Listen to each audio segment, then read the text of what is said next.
اعوذ باللہ من الشیطان الرجیم بسم اللہ الرحمن الرحیم۔ پیارے بچوں السلام علیکم۔ آج ہم اردو کی لیسن باہو قلعہ جماعت 5ویں پڑھیں گے۔ باہو قلعہ۔ قلعہ باہو ڈوگروں کے شاندار ماضی کی ایک زندہ مثال ہے۔ یُس یہ باہو قلعہ یہ ڈوگرن ہز ماضی گو پتمہ زمانہ اخ شاندار مثال اخ۔ پرانے شہر جموں کے بالمقابل دریائے توی کے مشرقی کنارے کی پہاڑی پر استادہ اس قلعے کو راجہ جامبو لوچن نے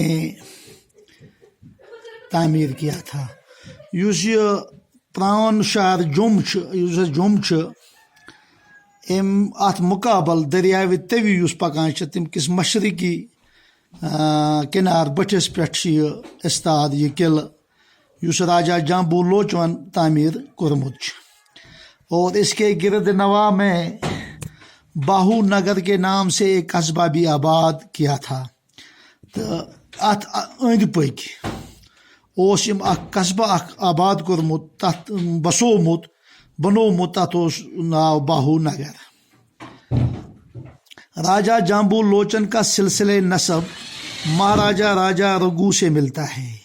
یُس یہ راجہ جامبو لوچن باہو لوچن ام سند سلسلہ نسب یہ مہاراجہ رگو سندس خاندانس ست میلان، جن کے نام پر رگو و نشی نسل کی بنیاد پڑی۔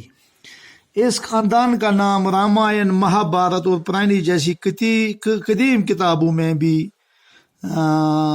ملتا ہے۔ ام خاندانک یہ میلان ناو سہ رامائن، مہابھارت تو بی پرانین جیسے مطلب پرائن کتابن مز تہ میلان۔ اس خاندان کے ایک بہادر اور شہزور راجہ اگنی گرب نے اپنی 18 بیٹوں کی مدد سے اپنی سلطنت کو وسعت دی۔ امی خاندانک اخ بہادر راجہ گو بادشاہ یس ناو اگنی گرب۔ تم کر پنن 18 نچن ہند وسادت ست ات سلطنت دس تم وسعت، اور دریائے توی کے پار تک کے علاقے پر قبضہ کر لیا۔ تو دریائے توی تائیں کو تم یہ قبضہ امس 18 نچے۔ اگنی گرب کی وفات کے بعد اس کا بڑا بیٹا باہو لوچن حکمران بنا۔ یلی اگنی گرب مود ام پتہ بنیو ام سن بوڑ نچو باہو لوچن بادشاہ۔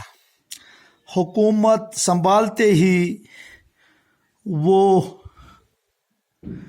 ایردان قبضے کو چھوڑ کر یہاں آیا، اپنے نام پر ایک قلعہ تعمیر کروایا اور ایک قصبہ بھی آباد کیا۔ یل سو بادشاہ بنیو تخت سنبھول تم پتہ آو سہ مطلب علاقہ ترٲیِتھ تو پننس ناوس پہ بنو تم اخ قلعہ اخ تو بی بسون اخ گام کورن آباد۔ باہو نگر کو پہلے دارا نگری کہتے تھے۔